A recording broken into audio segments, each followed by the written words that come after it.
ॐ तव कथामृतं तप्तजीवनं कविभिरीडितं कल्मषापहं श्रवणमङ्गलं श्रीमदाततं भुवि गृह्णन्ति ये भूरिदा जनाः।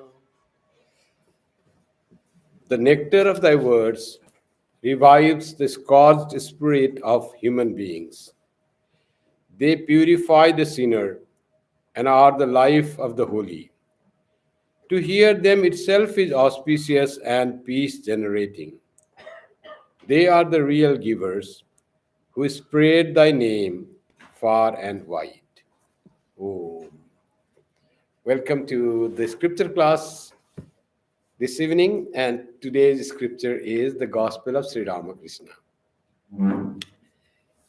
We are on page 377, and the chapter in the book is M at Dakshineshwar, part 2.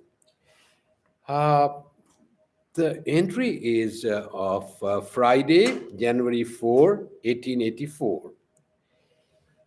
And it is towards the end of the page, about 3/4, if you say, the third quarter of the, if you divide the page into 3/4, the third quarter.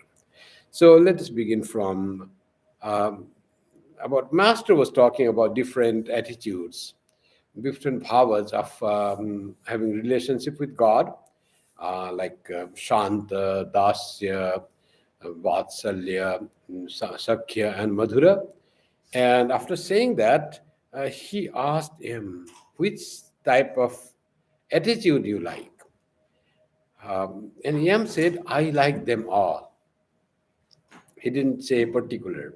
The attitude of a serenity, or God is creator and this creation in front of us, or attitude of friend towards another friend, or of servant towards the master, or of mother towards child. God is child and the devotee becomes mother. And of Madhura Bhava, of sweetheart. The devotee is sweetheart, and the God is beloved. So, which one you like? Asked Sri Ramakrishna, and says, I like all of them. Yam was a person of reasoning. Bhakti was not, he didn't proclaim that he was a bhakta. He thought he was a jnani, trying to understand the formless aspect of God and reasoning out that the world is unreal and God alone is real. Having read philosophies and so many branches of darshanas or Indian philosophy, and also well versed in Western philosophy, for him, God was something beyond any image or beyond form, something present there in the formless aspect, and particularly having this relationship with God was a little new type for him, that you need to have this relationship with God. But after coming in touch with Sri Ramakrishna and listening to him, he had known that even to understand God as formless reality, we need to have some relationship with God to make our search of God as intense. And of these 5 valid attitudes or broad attitudes, Sam said, I like them all. The Master says, when one attains perfection, one takes delight in all these relationships. All are great, not that one is great, another is lesser. All are great in every attitude. One can, in fact, have the attitude of mothers towards child, and with that, sometimes as the friend towards a friend. You can have all the attitude, practice that towards God. God is your most beloved. In that state, a devotee has not slightest trace of lust. When the perfection has been attained, slightest trace of lust. The holy books of the Vaishnavas speak of Chandidas and washerwoman. Their love was entirely free from lust. There was a saint called Chandidas, and the washerwoman was his devotee. But that was the close relationships. He used to come and listen to him and serve to him. But there was no trace of lust. That's what Sri Ramakrishna says. Not only this Madhura Bhava is not only devotee and God, but it can be between any two persons. When there is no trace of lust and pure love of God is there between two persons, so it becomes Madhura Bhava. Madhura is the sweet Bhava. It is the very intense feeling. So that is to be understood. That's why Swami Vivekananda said, until we are free from the idea of lust, we will not be able to understand the relationship of Radha and Krishna.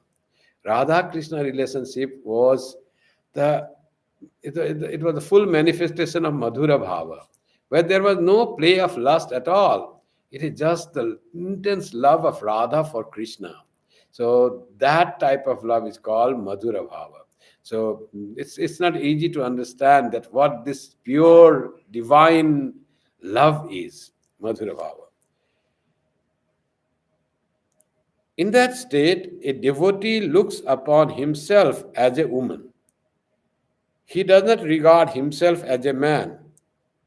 So Sri Ramakrishna also practiced this bhava, being in the form of Radha, wearing women's dress, behaving like a woman. He whenever he practiced anything, he used to put his heart and soul and everything in that practice.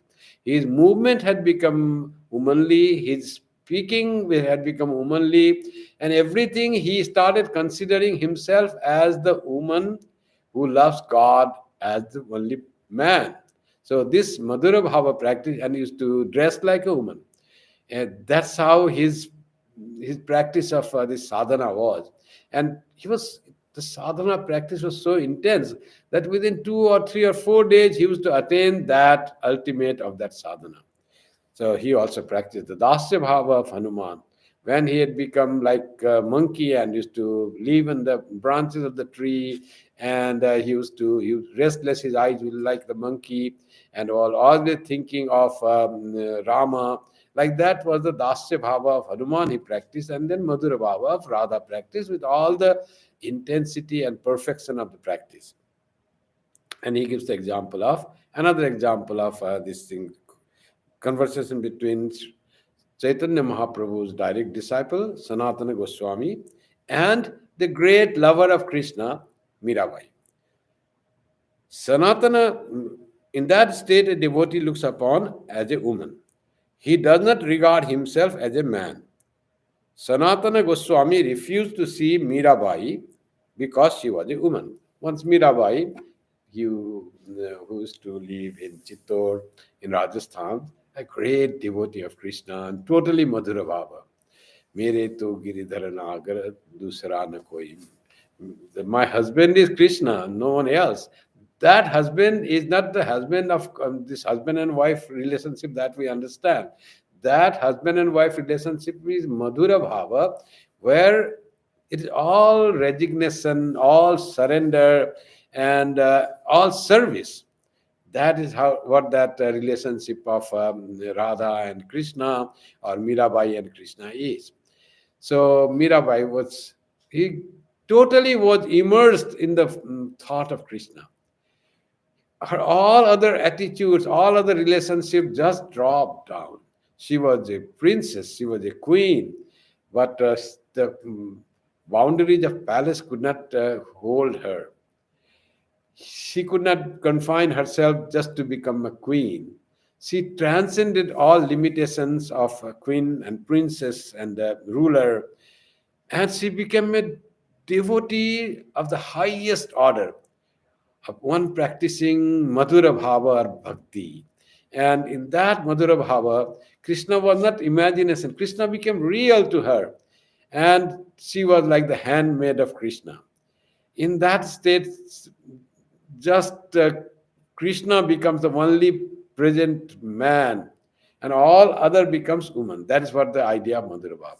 So she heard that Sanatana Goswami, a great devotee, Rupa Goswami and Sanatana Goswami were two disciples of Chaitanya Mahaprabhu, and Chaitanya Mahaprabhu gave them. Actually, Vrindavan was found, was rediscovered by Chaitanya Mahaprabhu himself when he went there. He had the feeling of Krishna's presence there and Radha's presence there. Through his spiritual discovery, he found that was the Vrindavan where this Leela, Radha Krishna Leela happened. Earlier it was not known. They knew Vrindavan is there. Where is that Vrindavan? He found out where the Vrindavan is through his spiritual intuition. And he said it is a very holy place, and asked one of his disciples, Sanatana Goswami, and go and live there and perform the sadhana there. Sanatana Goswami, in the meditation of Krishna and thought of Krishna, is to live there. Mirabai heard that there is a great lover of Krishna and disciples of Chaitanya Mahaprabhu living in Vrindavan, the holy place of where Krishna had done his Rasa Leela and all that Leela of Vatsalya Leela when he was a child Krishna. So she came there to Vrindavan. And this, knowing about Sanatana Goswami, she wanted to meet a devotee of God. So she sent a message. But Sanatana Goswami says, oh, she is a woman devotee and I am a man. And Chaitanya Mahaprabhu was so strict about this, this man and woman should be totally, there should be a distance between man and woman, like that thing Chaitanya Mahaprabhu had practiced. Very strong this disciplines for the monks.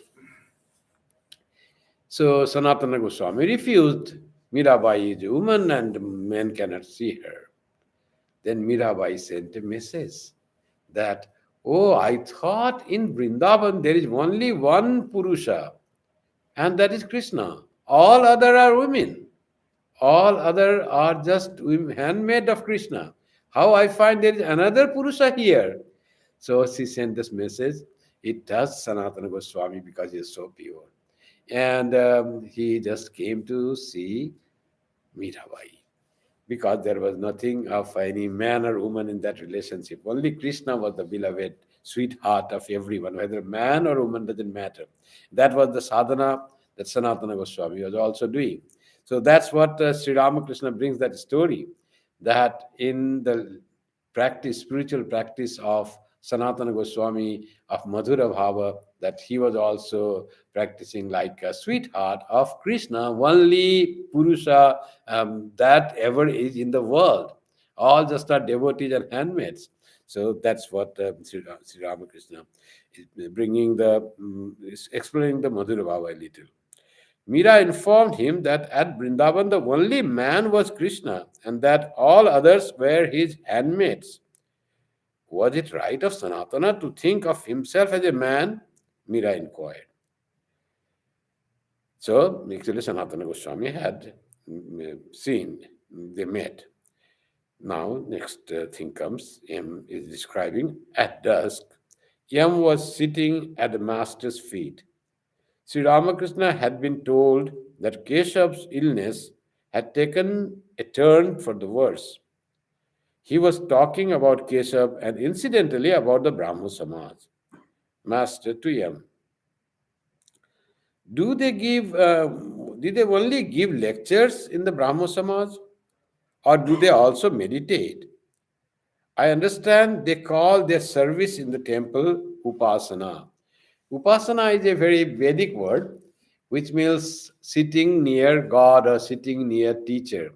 So our spiritual discipline in the Ramakrishna order that asked to initiated person, we also call it is Upasana. You have to practice every day how you should repeat God's name, doing the japam, and it's little preliminaries, and then after that japam do meditation and offer the fruits of meditation to your Ishta. All this combined, this package is called Upasana. Upasana means being closer to God. So Brahma Samaj used to also call their service as Upasana. There used to be a lecture by one of the Acharyas. Acharyas were the paid lecturers. They used to come and give some sermon. about some Vedantic truth or about some truth. And Sri Ramakrishna inquiring, do they just go and listen to the lecture and sing some song? The Brahmo Sangeet used to be there. Or do they also go deeper in, do they also meditate? He's asking what type of their sadhana is, how deep they go into the spiritual practice. That is the inquiry of Sri Ramakrishna. Sri Ramakrishna continues, Keshav at one time taught a great deal of Christianity and the Christian views. At that time and even before, he belonged to Devendranath Tagore's organization. So, this Brahma Samaj was founded by Ram Mohan Rai. And later on, this after Ram Mohan Rai's passing, this Brahmo Samaj divided into two leaders because of this. One is Devendranath Tagore's Adi Brahmo Samaj and the Adi Brahmo Samaj and that Brahmo Samaj. After that, again, it broke into Adi Brahmo Samaj and the Brahmo Samaj of India, or Bharatiya Brahmo Samaj. And first, Keshav Sen was that. Then the Sadharan Brahmo Samaj came. Of Keshav Sen, he founded Sadharan Brahmo Samaj. He separated from Devendranath Tagore. Because in Ramohan Rai's Brahmo Samaj, there was a little place for Vedantic authority. They didn't even accept the authority of the Vedas. It is Devendranath Tagore's Adi Brahmo Samaj who said Vedas are the proof of truth. And Upanishad, they relied on the messages of the Upanishad, wisdom of the Upanishad, and their upasana consisted of chanting of the Upanishads and their meaning, and some elevating songs, and meditation was there or not, we don't know. But that type of thing and little sermon, all that was introduced by Devendranath Tagore. After that came this another leader, this our Keshav Chandra Sen, a great orator, and he somehow got so much influenced by Christian thought and Christian churches that he wanted to make Brahma Samaj in the mold of that Christian church. And he brought many things from Christianity, something from Islam. Like that, it happened. It became more oriented or focused towards the Christian thought, and this church practices started happening. That's what Sri Ramakrishna knew, that how Keshav Sen had become more aligned to Christianity than to the Upanishadic thoughts.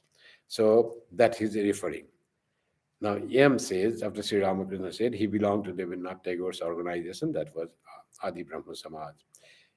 EM says, had Keshav Babu come here from the very beginning, he would not have been so preoccupied with social reform. He would not have been so busy with the abolition of the caste system, widow marriage, intercaste marriage, women's education, and such social activities. Now, spirituality is one thing which is not much concerned with the social reforms. There is an organization which work for the social reform. So this Brahmo Samaj started with abolition of Sati Daha, or burning of Sati. And later on, it came in these reforms, social reforms, like widow marriage and the abolition of child marriage, intercaste marriage, women's education, and such things were the main. It became like the main thing of the Brahmo Samaj, and spirituality took a backseat, as it were. And in the spirituality also, the sermon, like the in churches, it is done like the little lecture sermon, and then it's done. There is no meditation or nothing. One song and one sermon and done.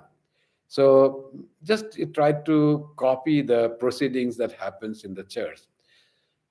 So he got good name. He was invited. Keshav Sen became like the aligning towards the church, and somebody started saying he's the Christ reincarnate in India. Like that name came, and to maybe so much name happened because of his oratory and his leadership and his inclination towards the church. Even the Queen of England invited him and dined with him. She met Keshav Chandra Sen a native person, but so much honor was given just because one of the reasons might be he was a great orator. Another reason might be he was trying to inculcate the Christian views in the society, and he was followed. They had a big following because of his oratory. So later on, he met Sri Ramakrishna and everything was done. So Yam is saying, had he seen you earlier, his social reform aspect would not be there, like the child marriage, widow marriage, and caste system, whether to abolish or not. He would not focused on that. Mm. You see, Ramakrishna mission doesn't go on this social reforms, but social reform, it happens by itself. We don't talk about caste system at all, whether to retain it or not to retain it. We don't talk about caste system. Whatever is there, it is fine. But what we say is there should be no privilege in the caste system, as Swami Vivekananda said.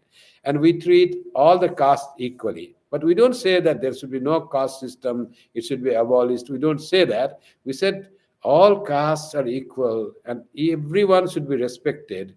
All the castes, a Sudra should get the respect as a Brahmin gets respect. So that is our attitude towards the caste system.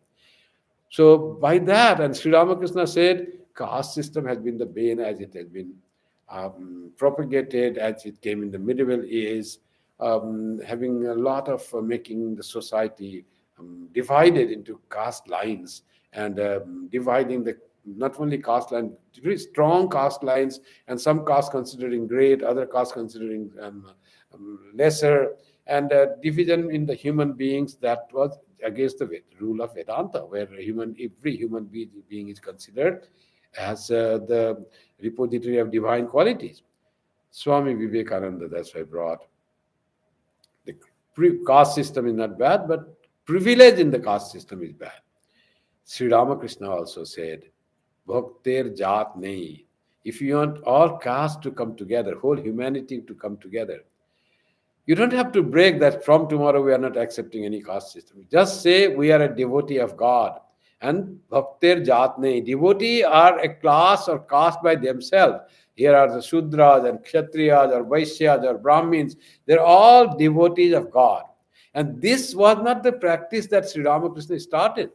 This devotees have no caste is a very traditional, ancient tradition, as old as the Puri temple. When Jagannath temple, that time, in Jagannath temple from ancient times. So today also, it is practiced that all people, they sit together and have the prasad in Ananda Bazaar. There is no caste distinction at all. Shudra, Brahmin and Kshatriya all sit together and they eat food together. Otherwise, in their house, they might be observing caste system. But in Jagannath temple, there is no caste system because they're all devotees of God. They're equal devotees of God. All caste system abolished because Bhakter Jat Nahi. Sri Ramakrishna also brought from that. So slowly the wrong thing in the caste system is slowly going away, even without being tried to reform the society. Swami Vivekananda said, I am not social reformer. I want root and branch. I want a root reform in the society, not that something you reform and not that. From the very beginning, considering every human being as the divine child, not in the light of any caste, and caste will be resolved gone by itself. Our Narayana Guru of Kerala, he also suffered because of this caste. He was a great devotee of God, coming from the lower caste. And he also wanted that this caste distinction should go. He didn't fight that class struggle or caste struggle should be there, and like that will emerge a new class of people where they will not accept God. That was not our attitude at all. There's no struggle thing in the Indian society. What he said is, don't consider caste at all. Don't say about your caste and don't ask any other person about the caste.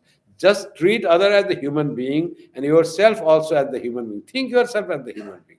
Don't think that I am a Shudra or I am a Kshatriya or what I am. I am just a human being.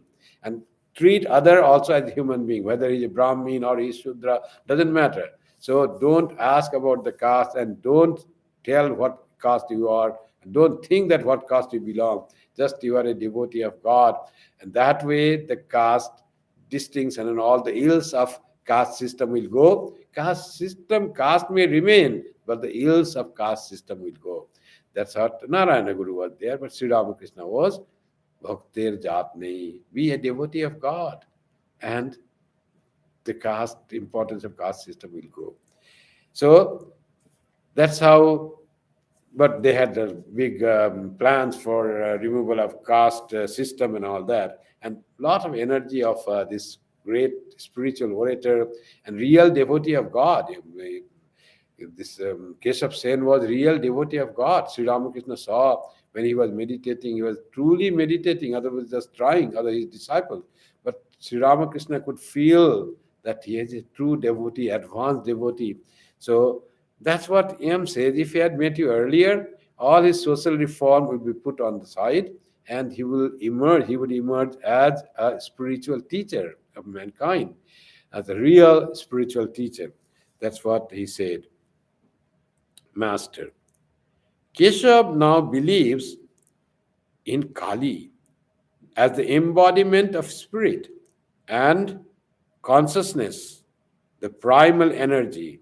Kali as the embodiment of energy and spirit, the primal energy.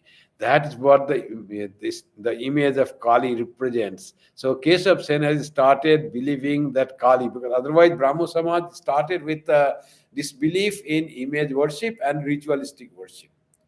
So that was the Brahmo Samaj thing. But here Keshav Sen say, yes, all pervading consciousness. And the Kali that is worship is the representation of that consciousness. Could understand the rituals and the image worship. It is great benefit for the people. And Sri Ramakrishna is now happy that Keshav Sen was accepting Kali. He would not have been so busy, and he said, besides, he repeats the holy name of the mother and chants her glories. It was a great transformation of Keshav Sen to his roots, where he comes from. And he started believing, saying the other name of, they used to worship only Om as the symbol of God. Now he says Ma, mother, as the symbol of God. He has accepted the Shakti aspect of the divine mother, of the reality. So that was a great movement, great change in Keshav Sen's life. He used to chant mother and sing the glories of mother. So when Sri Ramakrishna said about, say that, um, um, and he was repeating and say now, Bhagavat Bhakta Bhagavan. He said, no, not so far, not so far. What will others say? That was the thing. But he had already molded into that. Sri Ramakrishna influencing the truth in the age-old tradition of Sanatana Dharma, how this Dharma incorporates every thought, every idea, and how it finds equal Bhagavata, Bhakta, Bhagavan, all are manifestation of one reality. And this Brahmo Samaj thought of only the reality. They didn't try to think of the manifestation, living in the manifestation within the Mahamaya domain, and only thinking of only that consciousness, and this consciousness without pure consciousness, without division. It was not practical, just theoretical thing they used to do. But that very consciousness, that very Brahman appears as Bhagavata Bhakta Bhagavan. Scriptures are words that guide to that direct to that consciousness, and devotees are that, and the Bhagavan, the Ishvara, is also is the manifestation of that. So, like that, Sri Ramakrishna was asking him to little mold further and make him understand the reality of Sanatana Dharma. How profound is the thought? Nobody can go beyond thought. There is nothing like going to some idea that Sanatana Dharma had not thought, that Brahmo Samaj thought will bringing some new idea in Hinduism. It has to be neo-Hinduism or a different type of religion called Brahmo Samaj. We will create a new society. That was the idea of Brahmo Samaj. But Sri Ramakrishna said, everything is there in our old system of Vedanta or Sanatana Dharma. So only you have not understood. That is the problem. So by the influence of Sri Ramakrishna, he was modified a lot. And how they used to, how proud they were and so much egoistic, even the Brahmos. So Keshav Sen and Sri Ramakrishna had wonderful this jailing. They liked each other very much. And they were saying, Brahmos were saying, oh, by coming in contact with Keshav Sen, Sri Ramakrishna has now modified, is changing. But Sri Ramakrishna knows the truth, and that's how they were something they were saying that Keshav Sen had the influence on Sri Ramakrishna. But in fact, it was the other way. Sri Ramakrishna had the influence because Sri Ramakrishna's way was the totality. Keshav Sen's way was the fragmentation from the totality. How can there be change? It has to, if one has to come to the totality, Purnamada Purnamidam, it is Keshav Sen has to understand that. And he was truly, as a devotee of God, as a pure hearted person, he was understanding that and he came to that level. He accepted the divine mother. That was a big thing, that accepting the divine mother. All their grudge, the Brahmo Samaj grudge seems to be against the Mother Kali. Bengal mother is the divine mother is worshipped as Kali. How is Narendranath coming to Sri Ramakrishna, listening from him about the Kali, and so much of contact and so much of respect and reverence to Sri Ramakrishna as Guru, but didn't accept the Kali, didn't visit the Kali temple, where Sri Ramakrishna went and talked about Mother Kali. And he was neither he sang the song of Divine Mother, nor he accepted. Just the influence of the Brahmo Samaj. That image worship is vile. That was the thing. It is vile. To worship God in image is making the infinite God little. It is misunderstanding. It is ignorance to worship God in image. They couldn't understand that it is a necessity for a human mind, for majority of the persons to worship God in the image. That reminds them of the Supreme God. That was the great influence of Sri Ramakrishna on Brahmo Samaj. Sri Ramakrishna continues, do you think the Brahmo Samaj will develop in the future into a sort of social reform organization? What will be the fate? It will be social reform organization or a spiritual entity? EM says, the soil of this country is different. Only what is true survives here. That is Sanatana Dharma. What is Sanatana? What is true, that alone survives. That was Sri Ramakrishna saying, I have totally understood. So if it is just for social reform doesn't last forever. They have certain very limited purpose. They want to reform the society. Society reform, and they have no relevance after that. So would Brahma Samaj be like that? So that was the thing. And Yam said very rightly that if it intends only to modify the society or reform the society, it will not last forever. It will have very limited existence. That's why I said the soil of this country is different. Master, yes, that is so. The Sanatana Dharma, the eternal religion declared by the rishis, will alone endure. But there will also remain some sects like the Brahmo Samaj. Everything appears and disappears through the will of God. So that's why there is Sanatana Dharma, our tradition of worship, of puja, and rituals and havana, everything is there. But the sects come. That is the teacher come and they try to express and explain the dharma or religion in their way, and it remains there for some times.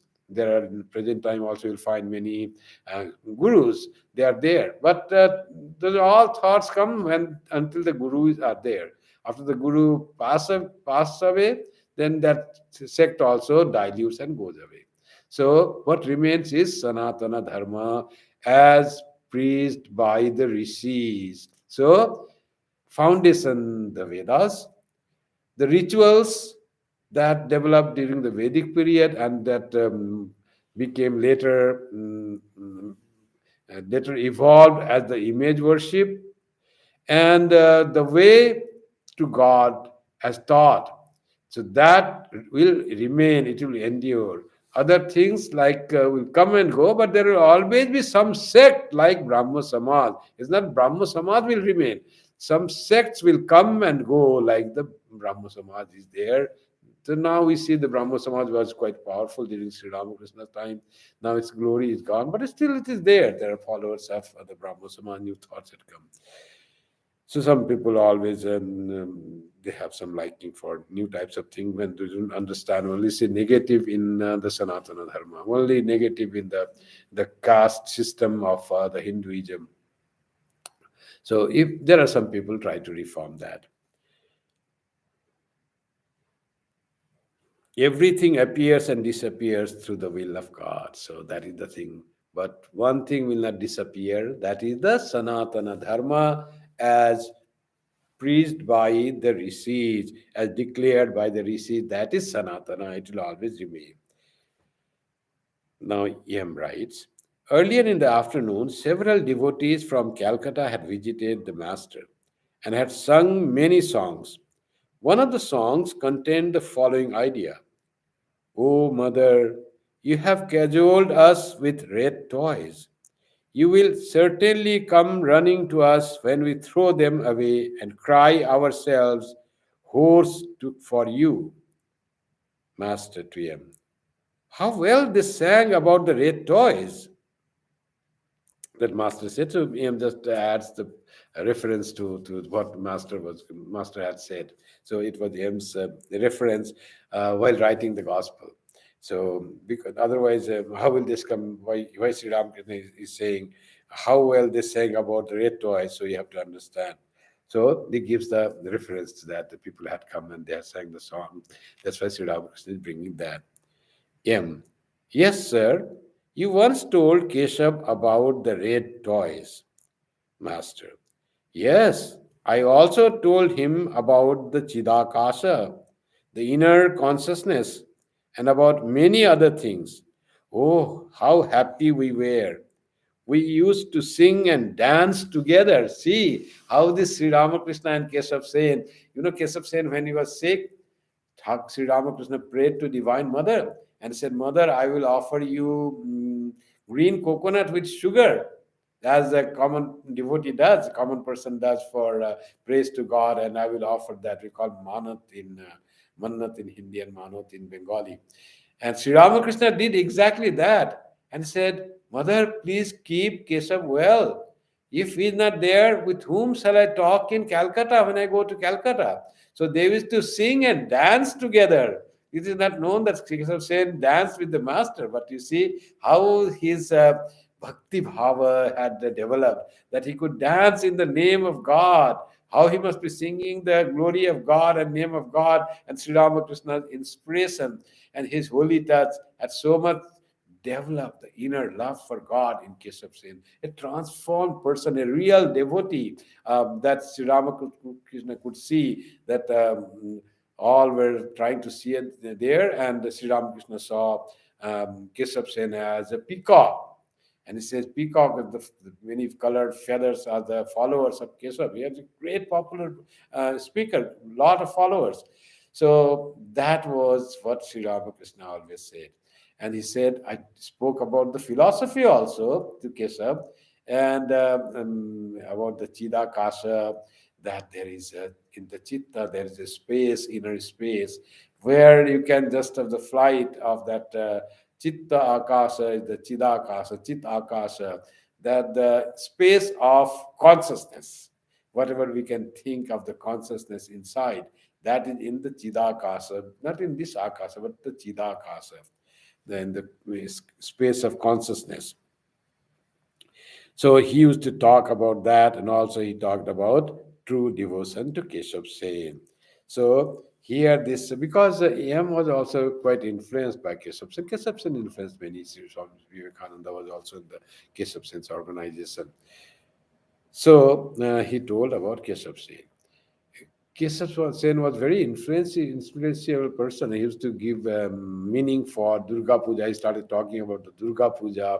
He didn't say Durga Puja is something that ritual they do, but he tried to explain it in the philosophical way that when Durga is worshipped, all the siddhi comes, all the knowledge comes, all the prosperity comes in the form of Ganesha and Saraswati and Lakshmi and Kartika, like that he explained. And they had gone there.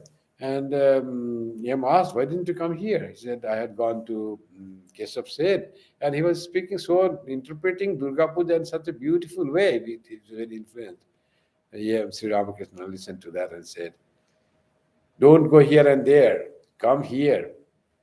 So he had a special role to play in the divine Leela of Sri Ramakrishna.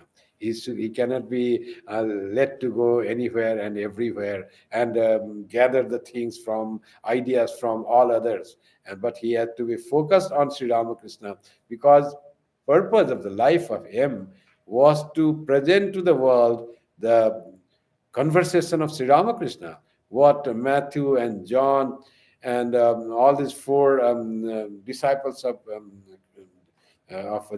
Jesus Christ did, four books of the gospel. But here M was alone to write the gospel of Sri Ramakrishna. So M had to be fully with Sri Ramakrishna. Saturday, January 5, 1884. It was the 23rd day of M's stay with Sri Ramakrishna. M had finished his midday meal about 1 o'clock and was resting in the Nahabat, when suddenly he heard someone call his name 3 or 4 times. Coming out, he saw Sri Ramakrishna calling to him from the veranda north of his room. So Nahabat and Sri Ramakrishna's room are not very far. So from his own room, Sri Ramakrishna was calling M, who was in the Nahabat where Holy Mother used to stay. Holy Mother this time had gone to Jairambati, so M was staying in that Nahabat.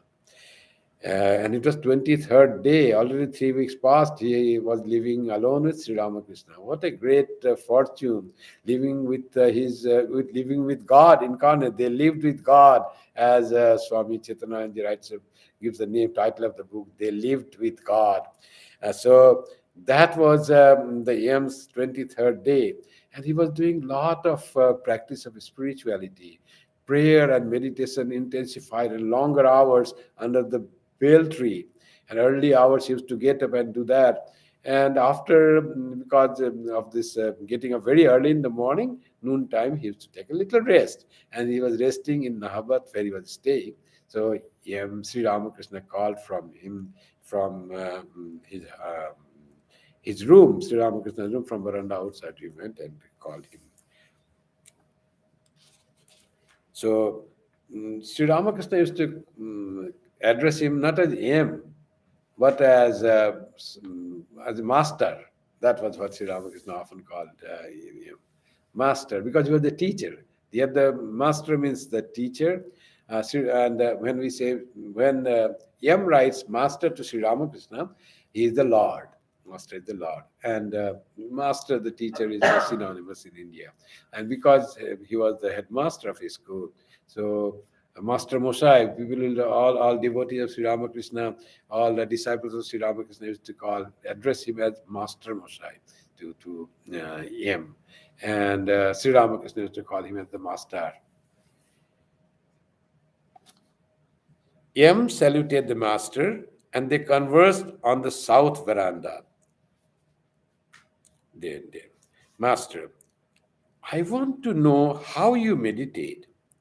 When I meditated under the bale tree, I used to see various visions clearly.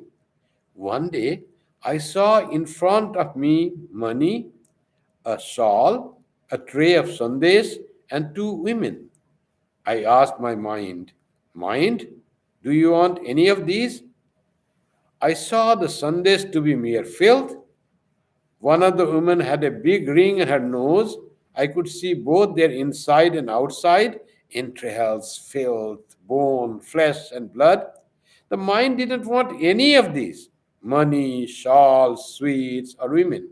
It remained fixed at the lotus feet of God. What experimentation Sri Ramakrishna always does. And As here also under the bale tree, when the vision came of all the things of the material world, he said, "Do you want anything?" And mind remained at the lotus feet of God. It refused to want any of the worldly things, worldly enjoyments, good food, or any other money or things like that. That was his pure mind.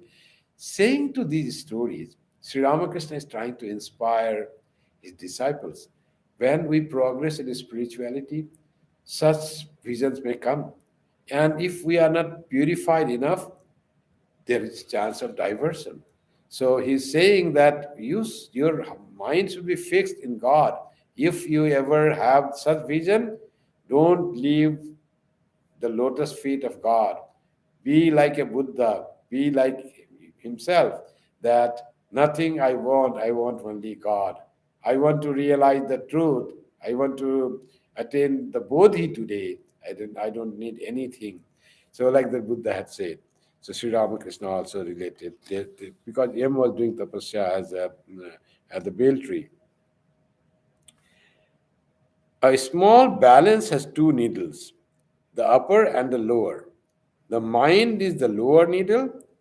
I was always afraid lest the mind should move away from the upper needle, God. Further, I would see a man always sitting by me with a trident in his hand. He threatened to strike me with it if the lower needle moved away from the upper one. What a beautiful example he gave.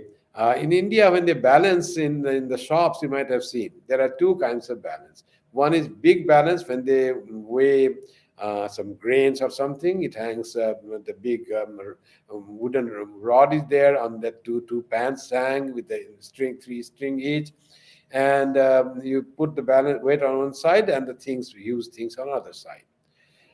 There is another balance in the shops, small balance with small two pans. There are two needles just to see the balance is horizontal. The upper needle is fixed, lower needle is on the, they move with the pans, and they're fixed with the rod that is attached to the pan. Upper needle is fixed with the upper hanging thing. So when the balance is horizontal, then these two needles come in straight line. And if one needle moves on one side, that means there is less article or less of weight. Anything is there. If less of weight this side, less of article this side. So it's not the exact amount has gone. So they will add more article or less, put the article less according to the position of the lower needle, and the needle will balance. When balance, how no? These two needles will be with each other at the same level. So this simple thing Sri Ramakrishna saw, and how he brought into spiritual example, lower needle is my mind, upper needle is God. Mind should be always in unison with God, not deviated. It should be straight thinking of God. It is a deviation from God. So like that, he made it. And he said, I used to see that mind and God should be always together. Mind should not think of anything else. If mind think of anything else, then it is deviated. And he says, for that, I used to see another person sitting with trident, and he threatened to strike me if my mind goes away. How many sadhanas he used to have? Sometimes he used to sit for meditation, and he used to feel that his bones, the mobile joints of his body, these bones, is being locked as it were. And he used to hear the sound click, click, like the lock being used. That type of sound he used to see. He used to listen, and all these bones are now locked. It cannot be moved. And here is thing trident, and he threatens to strike. This was all during his sadhana in the beginning time when he was doing all sadhanas, and he's relating his own wonderful, unique sadhana and his visions for that sadhana to him. But no spiritual progress is possible without the renunciation of woman and gold. I renounce these three: land, wife, and wealth. This thing is land, wife, and wealth is a common proverb is there. Jami, Joru, or what something is there. So that's all from Ja, three things are there. It's Hindi proverb that says worldliness. And for that, Sri Ramakrishna uses the word woman and gold, kamini kancha. That's the worldliness. So I renounced all these three, means that land, wife, and wealth. This is Jami, Juru, and some world is there mm, for wealth. Once I went to the registry office to register some land, the title of which was in the name of Raghubir. The officer asked me to sign my name, but I didn't do it because I couldn't feel that it was my land. I was shown much respect as the Guru of Keshav said. They presented me with mangoes, but I couldn't carry them home. A sannyasi cannot lay things up. How he puts the ideal of this. Why Sri Ramakrishna has to say the ideal of sannyasi to him, who is a householder? Because he knows this scripture, this gospel is not only for householder, it is equally for sannyasis. Ramakrishna Mission monk will definitely read the gospel, but there are other monastic organizations who prescribe to their novices and the monks and the nuns to read gospel every day.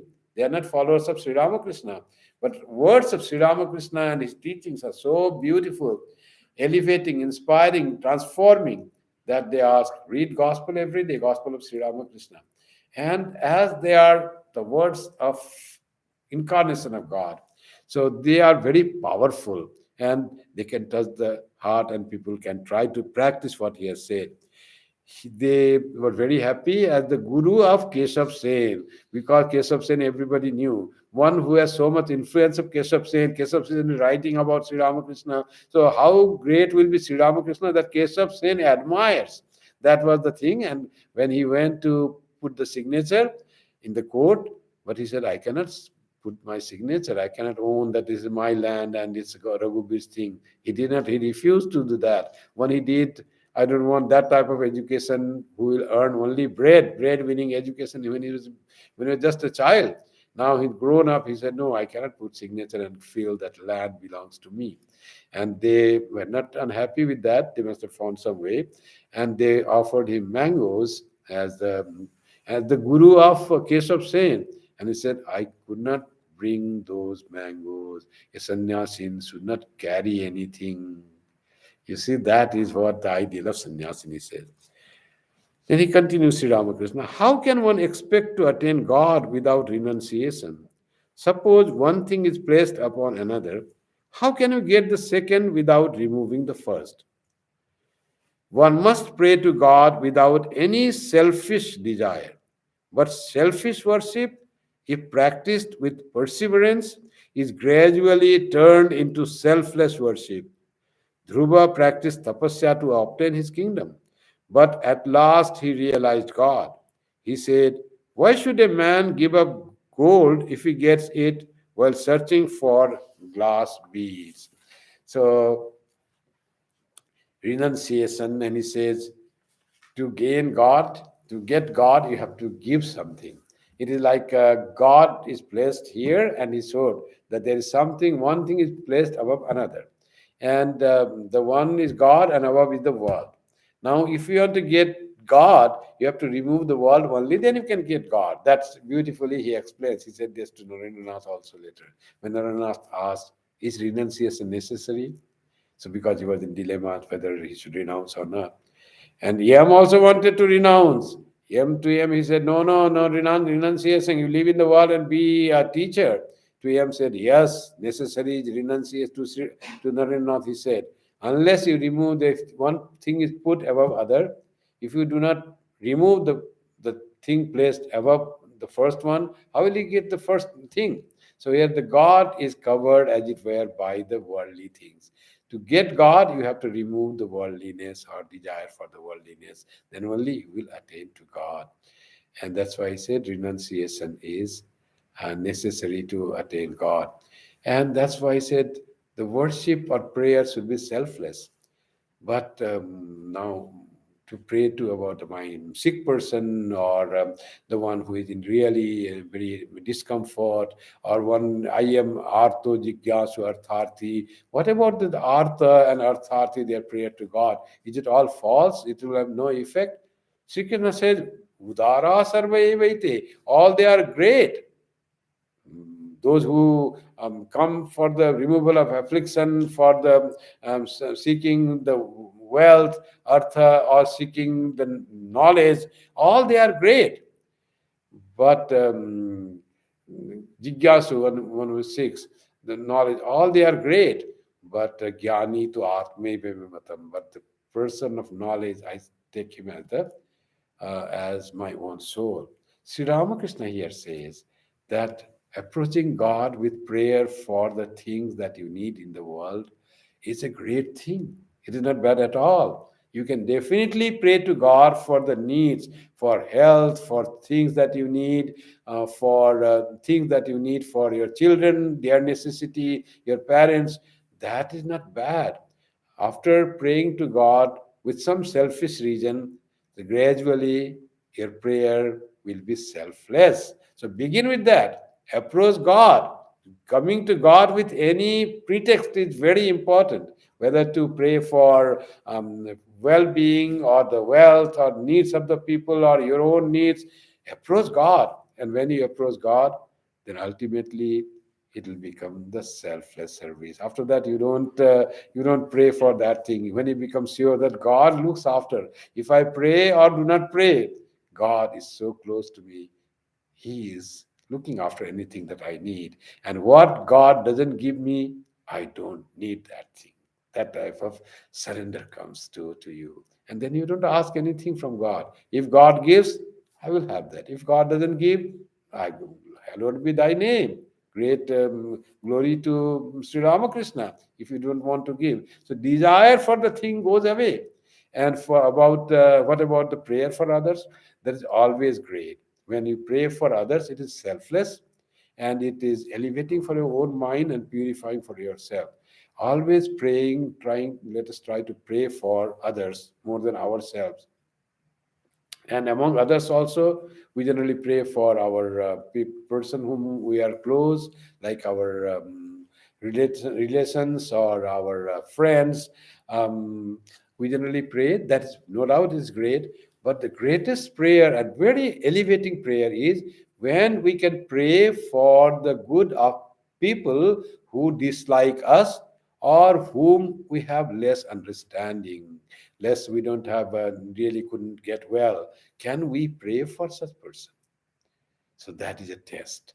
If we could pray for the people who give us trouble or who gave us trouble, and we pray for their peace of mind and they may be happy like that, it needs great strength. It has to be sincere.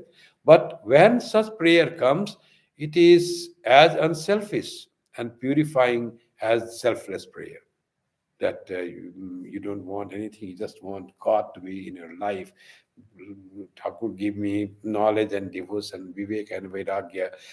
Like that prayer, selfless prayer, it will be the prayer like, Lord, make that person who is very inimical to me and given me a lot of trouble, may he do not get trouble, or may she be happy person in life. Please remove that. And there have been people who, fortunately, I come to various types of people.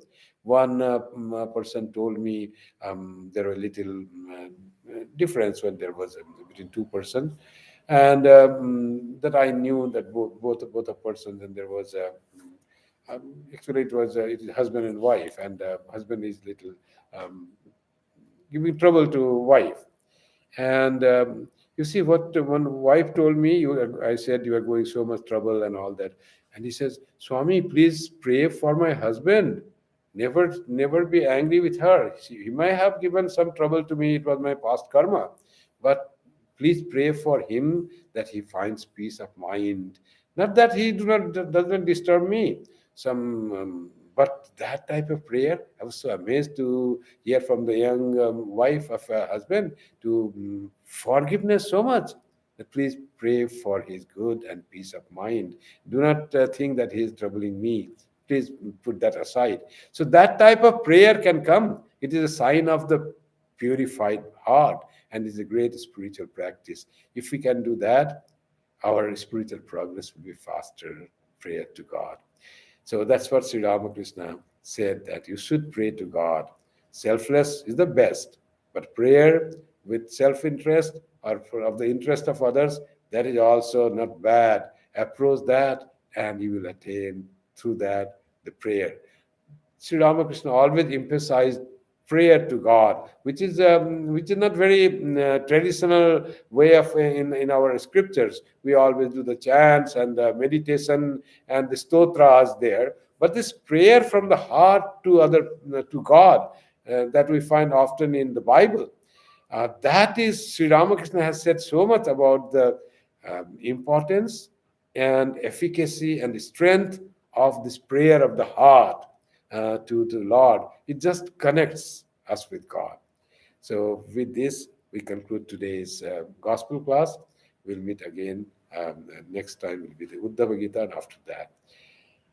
So, next Friday, the class will be I will be in Calgary.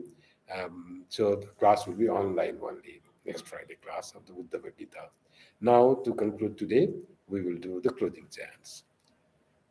Om Shanti Shanti Shanti Hari Om Tat Sat Shri Ramakrishna Arpanamastu Jananim Saradam Devim Ramakrishnan Jagadgurum Padapadme Tayo Sritva Pranamami Muhurmu.